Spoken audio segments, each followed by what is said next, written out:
In business statistics, we have seen in the last lesson about the diagrams, the advantages of diagrams, the limitations of diagrams, and different types of diagrams available. We have also seen what is graph and how a graph paper appears. In this lesson, we will be continuing the previous lesson and we will see about the types of graphs and represent given data in a graph.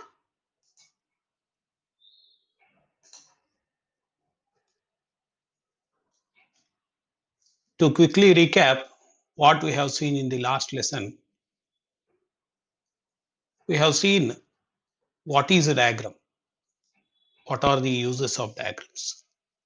A diagram is a pictorial representation of the data which is given for presentation. So instead of presenting it in a sentence form or in a table form, we are presenting the data in a diagrammatic manner, that is using pictures and graphs. It helps us to present complex data in a very simple way with better clarity also. They help data comparison and create interest in viewer's mind. Viewer's mind means user's mind. And the diagrams are classified into one dimension, two dimension, three dimension, and pictographs and cartographs. In the last lesson, we have seen what is one dimension diagrams. Now we will see what are the two dimensional diagrams. The two diagonal diagrams are also called, two dimensional diagrams are also called area diagrams because that will indicate the height and breadth of the picture, and the measurement of the data will be taken height and uh, length or length and breadth. In two different dimensional diagrams, we use normally rectangles, squares, circles, etc. In rectangles, we have length and breadth, and in squares also we have length and breadth, and in circles also we have the length of the circle. So length and width are taken as two dimensions, as I said in the previous. Now we will see different types of diagrams in this two dimensional. In the last lesson, we have seen bar diagrams, line diagrams. Now we will see what are the pie diagrams. Pi means, in mathematical terms, pi is equal to 22/7, or in some cases we take 360 degrees also. So here in geometry, 360 degrees is taken and is used in this pi diagram. These pi diagrams are also known as subdivided circular diagram. Actually, pi is a round food item which is taken as food. In the same way, because this diagram is round, this can be called as pi. This circular diagram is subdivided because when the data is given as 4 or 5 components, then all the components will be shown in the circle which is divided into components, or angular diagram. It is also called angular diagram because the circle is taken as 360 degrees, and every component, according to the measurement of the uh, component with the total available data. So it is also called angular data. Their angle is taken for measuring. It enables us to show the breakup of a given total. The total data, for example, a family is having an income of some 10,000, and the family will be having so many expenses throughout the month, throughout the given period, and the family will be spending various expenditures from the salary or from the income what they get. So here, rent, food expenses, clothing, and other expenses like entertainment, medical, and so on. So if we divide the incomes into five components or six components according to the family expenses, then all the components will be shown in a particular circle divided into parts which is equal to the component part from the total income. For example, the total income is 10,000. So 10,000 is equated to 360 degrees. Then when the 10,000 is equated to 360 degrees, all the components are equated to how many degrees we have to calculate. For example, rent is 2,000. So for 10,000, if it is 360, for 2,000, how much uh, part of the total expenses will be for rent? So here 2,000 into 360 divided by 10,000. So that comes to around 20% of the 360 degrees, that is 72 degrees. So likewise, we will divide all the components into degrees, and then they are taken in the circle. In fact, for using this or for drawing this pie diagram, we need not use the graph paper. We can draw it on a plain paper by using compass, protractor, and scale, which are easily available in a geometry box. And along with that, it is always advisable to draw the pie diagram with a pencil. Manually, it is drawn with a pencil. And an eraser is also required for erasing if anything goes wrong. So here, all these things are required for drawing the pie diagram. And in the third point, we have seen taking the total items, and each item is given its proportionate angle, taking total as 360 degrees. This I have explained you now, just now. We will take an example here. Here, uh, as we have taken food income of a family, here also we have taken two families, family A and family B, and the various expenses or the components from the income.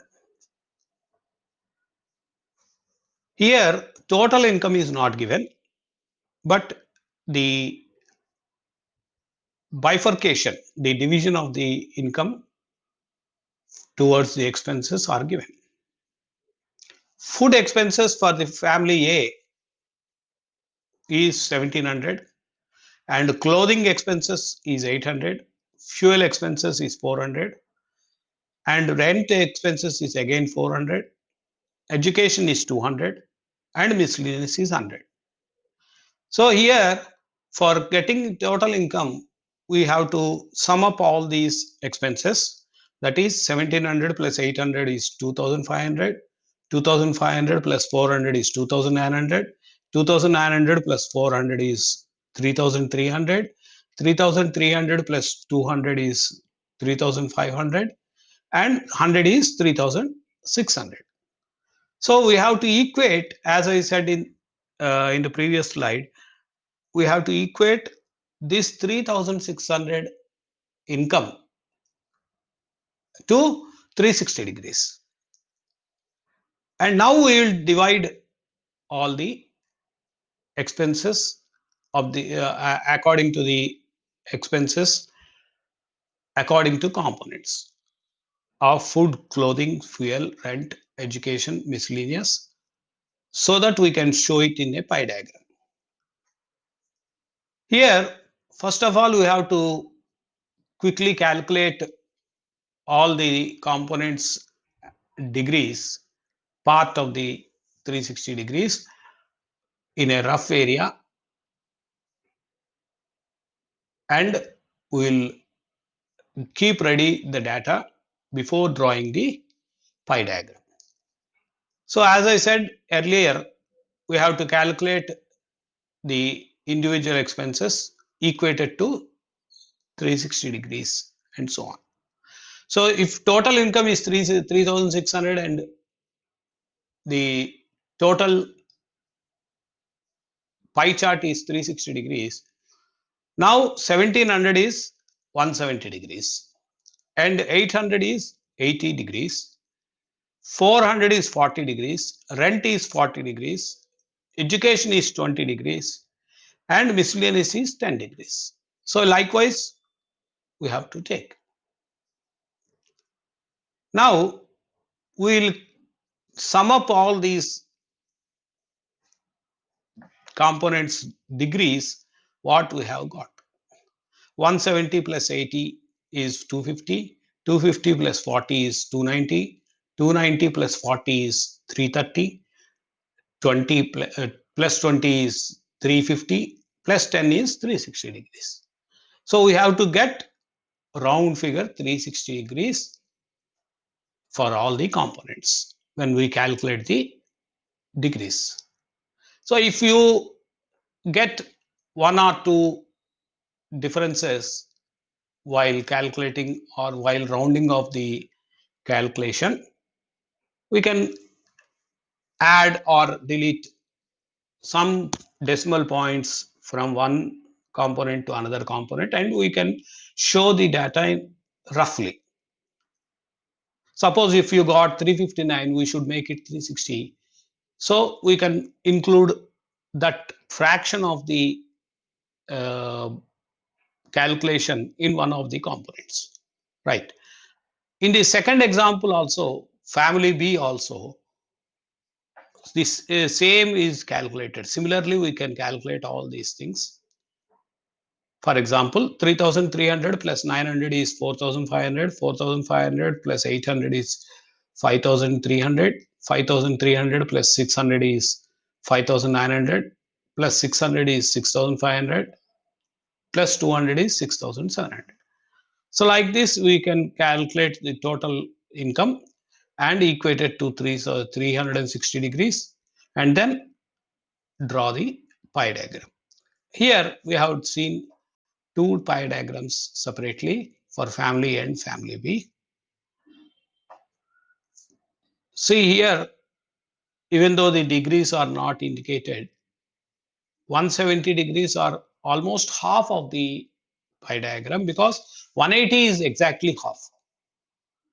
In the same way, clothing, fuel, all these are components which are divided according to the degrees.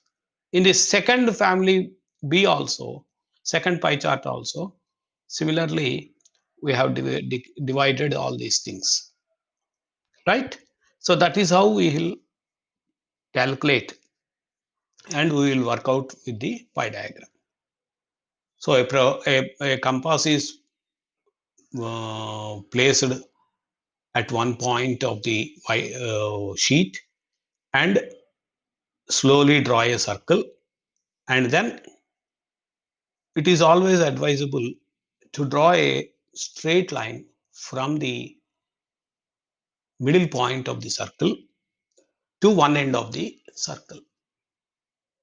That will help us to measure the angles more appropriately.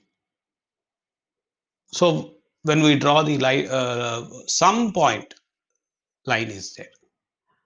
So after drawing the line, we can make use of the compass protractor, and then we will measure the angles by using the compass protractor. And then using the scale, we can join the points from the end of the circle to the middle point of the circle. So likewise, pie diagram is drawn. Now we will go to three-dimensional diagrams. In three-dimensional diagrams, we will have three variables, as I said earlier in the last lesson. Three variables will be there, and we use, for example, length, breadth, and height as dimensions. This length, breadth, and height will come in the case of cubes. So they are also known as volume diagrams because that will calculate the volume, that will show the volume. In a picture, if we can show the depth of the picture, then the viewer will easily understand what we are trying to present.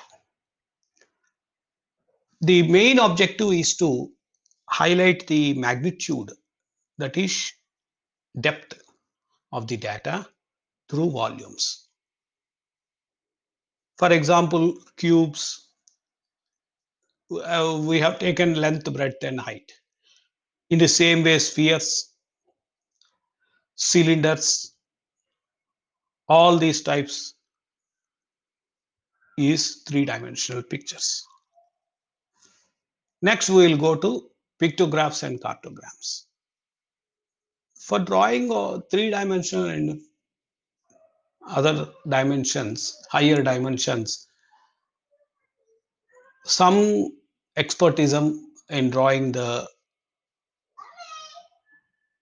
shapes are required. So we will practice only 1 and 2 dimensions in our syllabus. Pictographs and cartograms are, in pictograph, data are represented through a pictorial symbol that is carefully selected. I will give you an example. Nowadays, the mobile phones are widely used, and most of the people are using this emoticons, shapes. We'll use those things in some messaging for to indicate that what is our mood or what is the expression. To show the expression, we will use just figures. We will not write anything and just show the pictures. Still, the people understand what you are trying to present. So in the same way, if you are referring to some item, then you can draw that item as far as possible so that the viewer or the user can understand easily what you are trying to present. Cartograms or statistical maps. Cartograms are also called statistical maps, are used to give quantitative information Quantitative means how much we can measure. That is called quantitative on a geographical basis.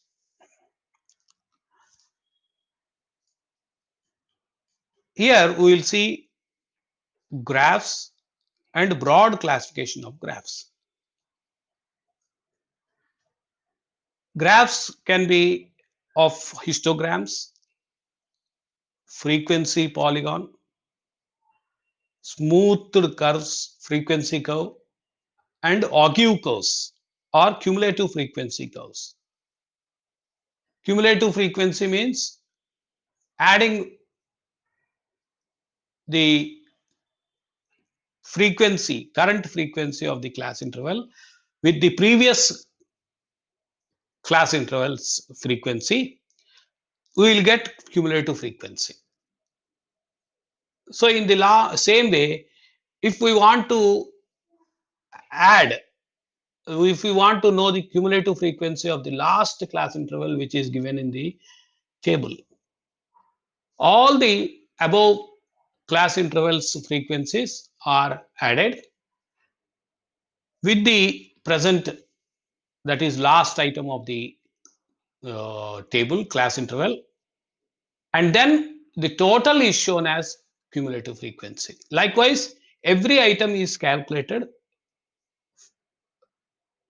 to arrive at the cumulative frequency.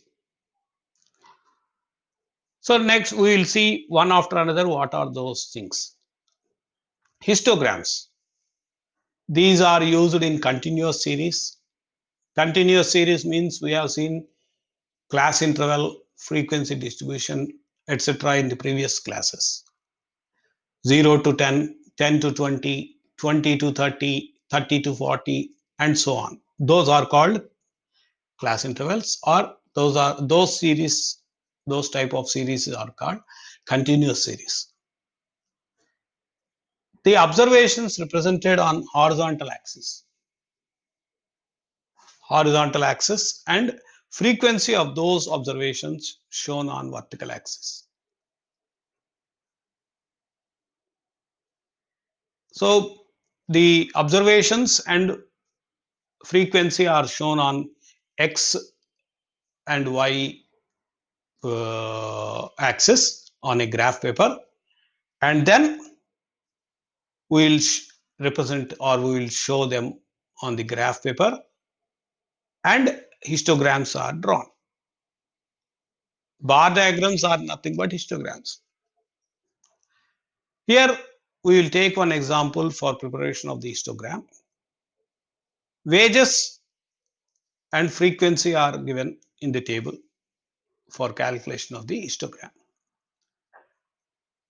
Wages between 325 and 350, frequency is 30. That is number of workers, we can say. Frequency is given for number of workers, we can assume. Number of workers are 30. In the same way, 350 to 375, 45 people are there.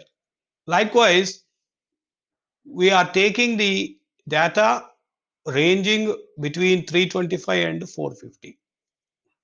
Ranging from 325 to 450, divided into class intervals with 25 rupees as difference between the class intervals. Difference between the class intervals means the upper limit of a particular class interval minus the lower limit of that class interval will give you the difference of the class interval. So now we will see the histogram diagram and we will try to understand it.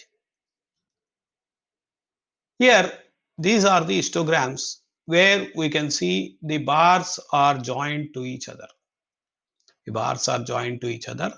These diagrams are very helpful in comparison of the data. So it is very easy.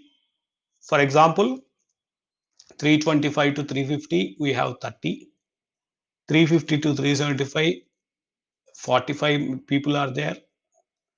And 375 to 40, 75 are there. Here we see number of workers are taken on the y-axis and wages are taken on the x-axis. Here actually every graph paper where the x-axis and y-axis coordinate, this is called coordinate to meet.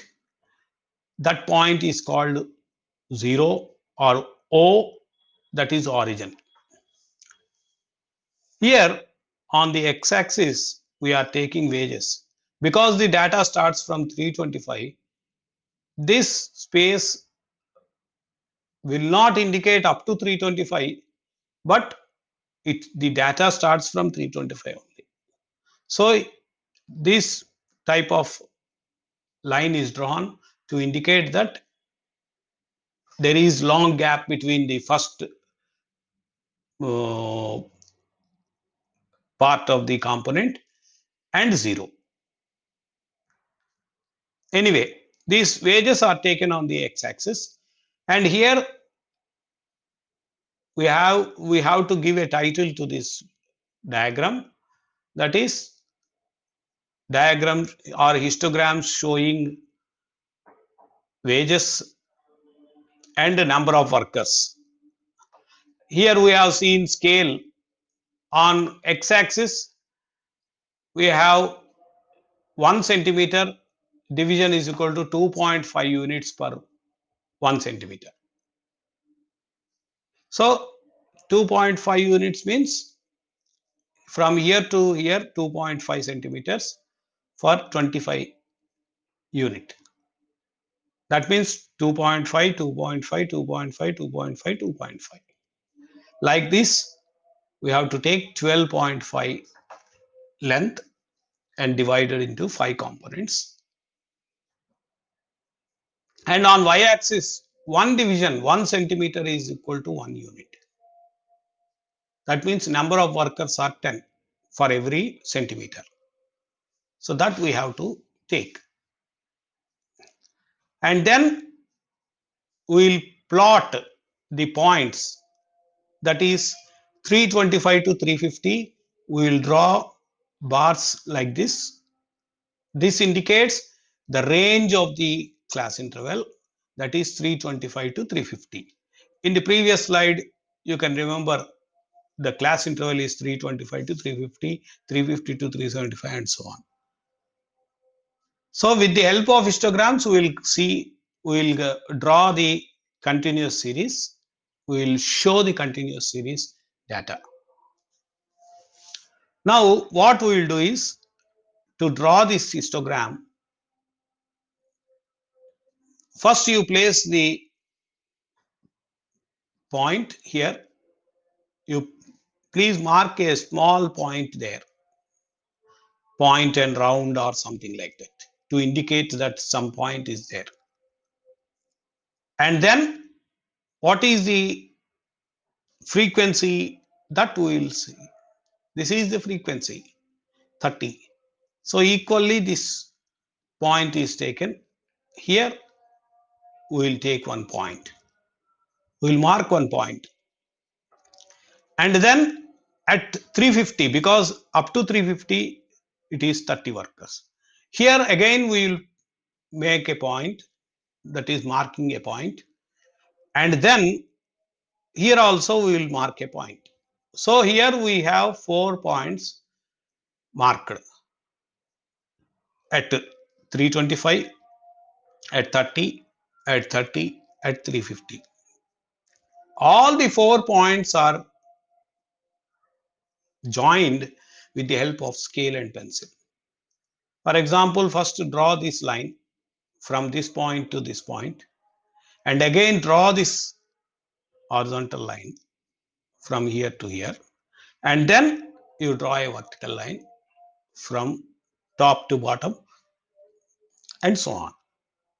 So you take all the points similarly, and then take the histogram or draw the histogram. So this is how we will construct the histograms. Now this diagram is easily understandable, very easy to present, and it is very It is drawn in a very neat manner by using graph paper. Here, of course, plain paper is used, but graph paper must be used for this drawing diagram to understand it better, to show the data on a graph paper. Next is polygon.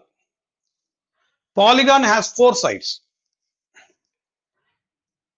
and it is a graphical representation of a frequency distribution in a curve superimposed on a histogram.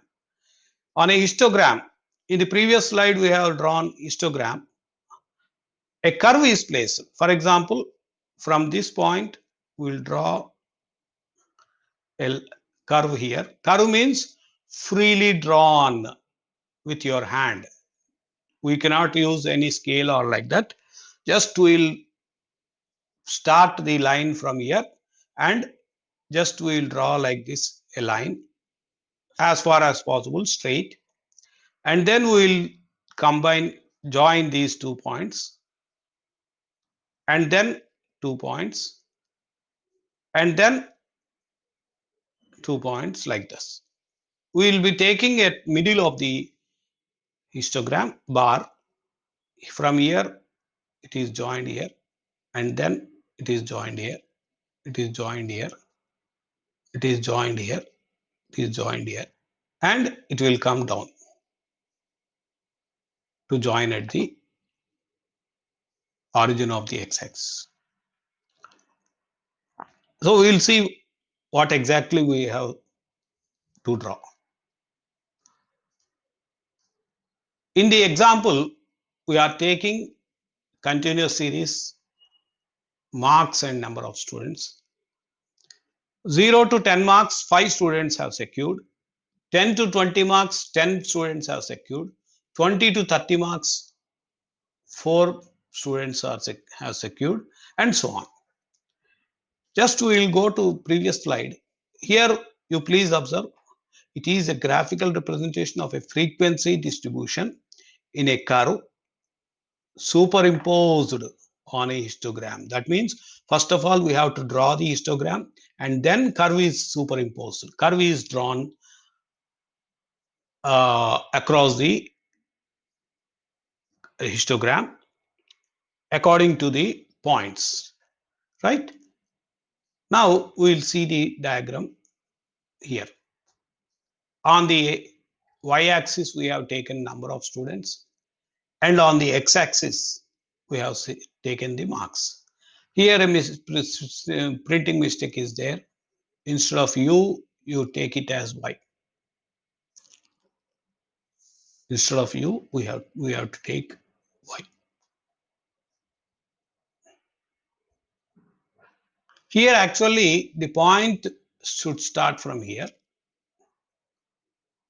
and then draw on the curve. As I said in the previous, as I was explaining the previous slide about the polygon, we can draw a histogram and then draw this curve. Here histogram is not drawn, straight away it was drawn, but we have to draw that. But the point will not start here because the data is not having any negative marks. It is not starting any negative points. The range of the marks is 0 to 100. So we have to show the points ranging from 0 to 100 only. Okay.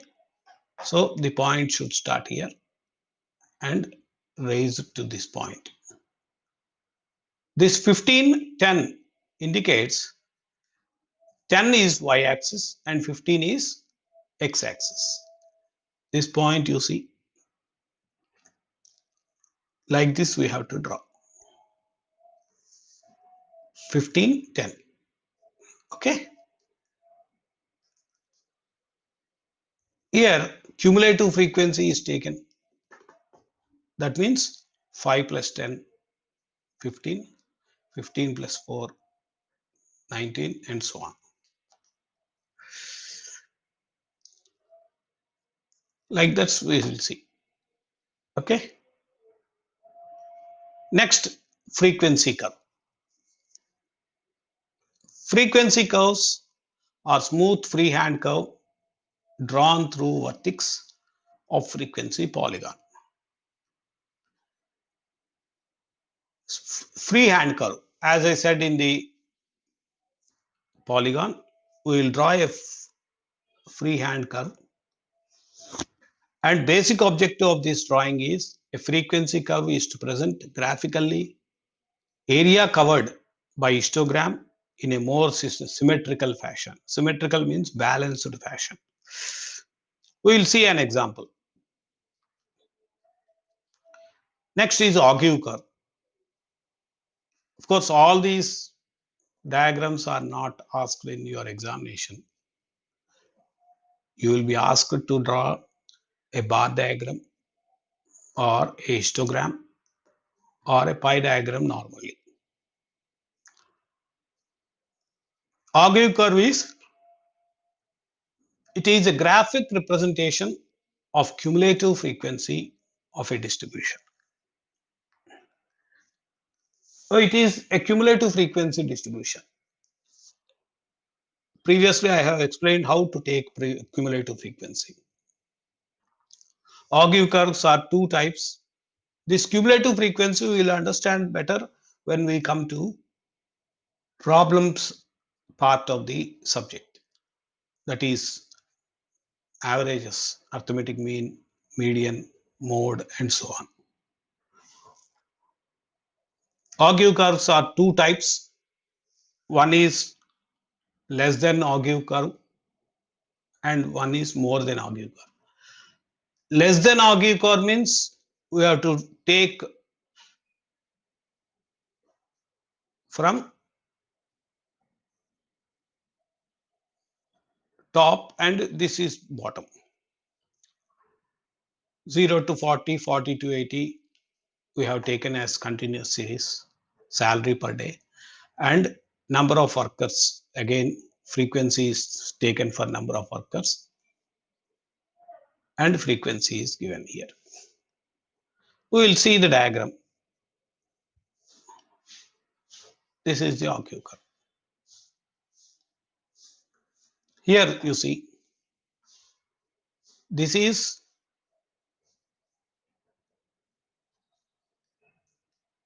less than Augev curve and this is more than Augev curve. This is less than Augev curve, this is more than Augev curve, right? 0 to 40, 9 people are there, 9 workers are there. Up to 80, how many workers are there? 45. Please understand the terminology. Up to 80. That means 0 to 80 is 45. We have to accumulate. 9 plus 36 is 45. Up to 40, we have only 9 people. Up to 80, we have 45 people. Up to 120, we have 136. From 0, up to means 0 to 120, 0 to 200, 0 to 240, 0 to 280. Like this. Here, we will take from the bottom. Bottom means below 280, below 240, below 200, below 160, below 120, below 80, and below 40. That is the meaning of this less than and more than. Points are placed like this. This round point, round mark is point.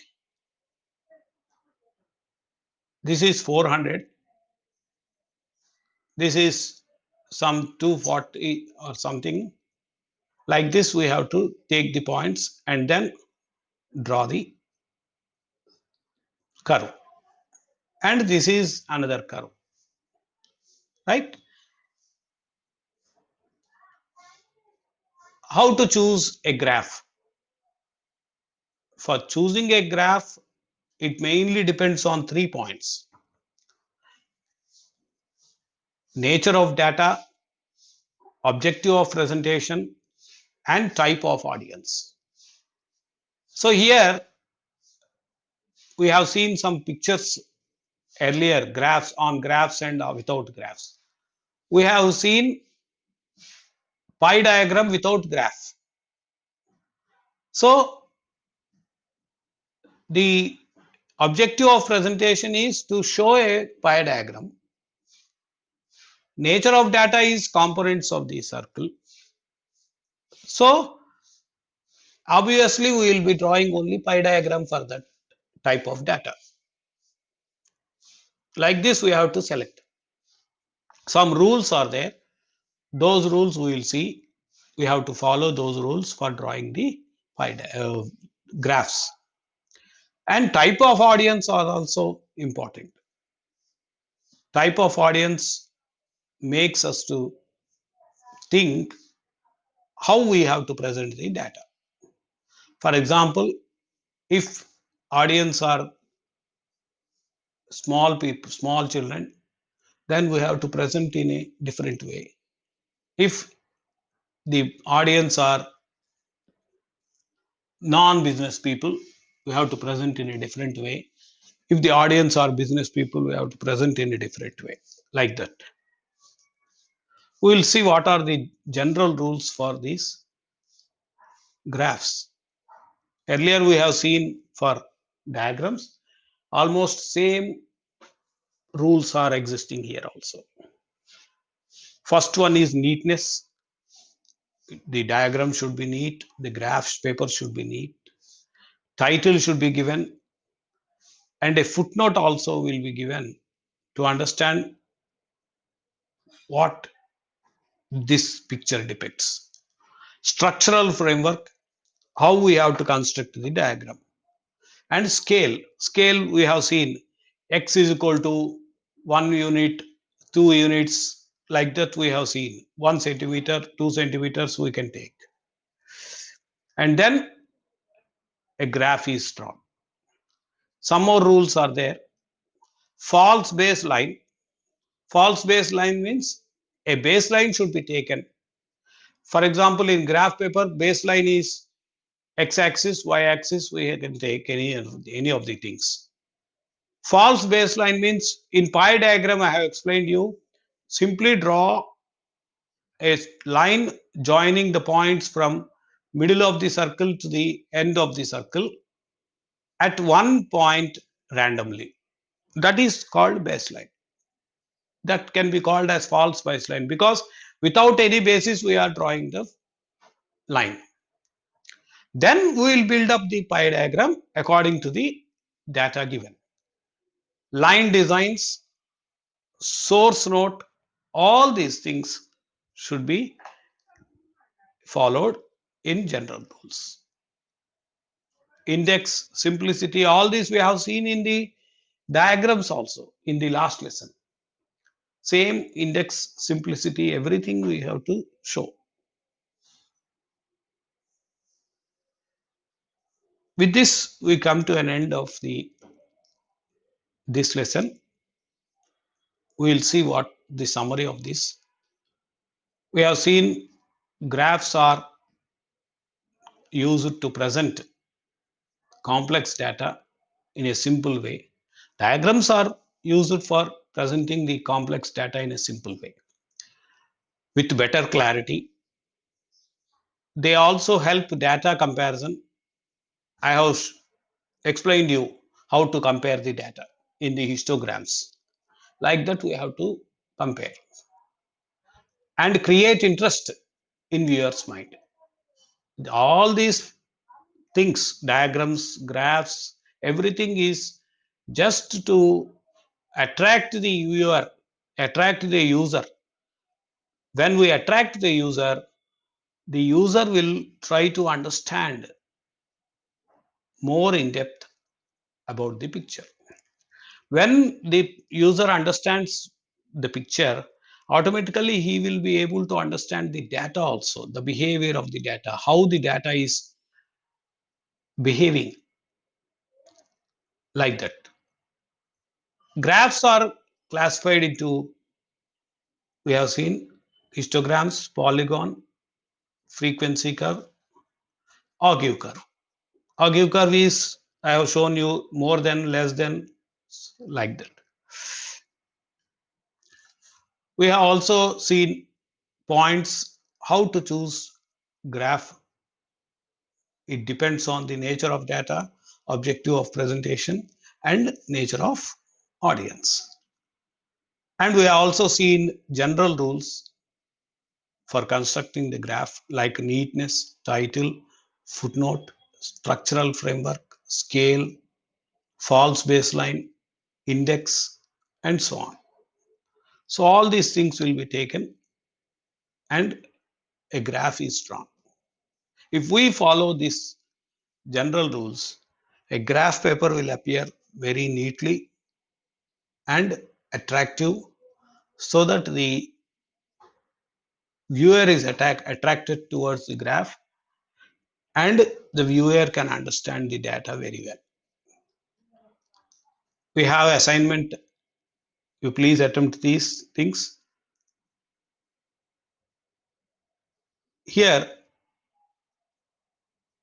we are given with some data. We have to show it in an appropriate diagram. For representing this, we can take histograms or bar diagrams also. For drawing this, we can take bar diagrams or histograms. For drawing this, we have to take pie diagram. It is given in the heading only. We have to use pie diagram for this. Next, this same data can be drawn on a bar diagram also. And this is suitable diagram is Ogilvy curve and so on. Thank you very much. We will meet in the next lesson.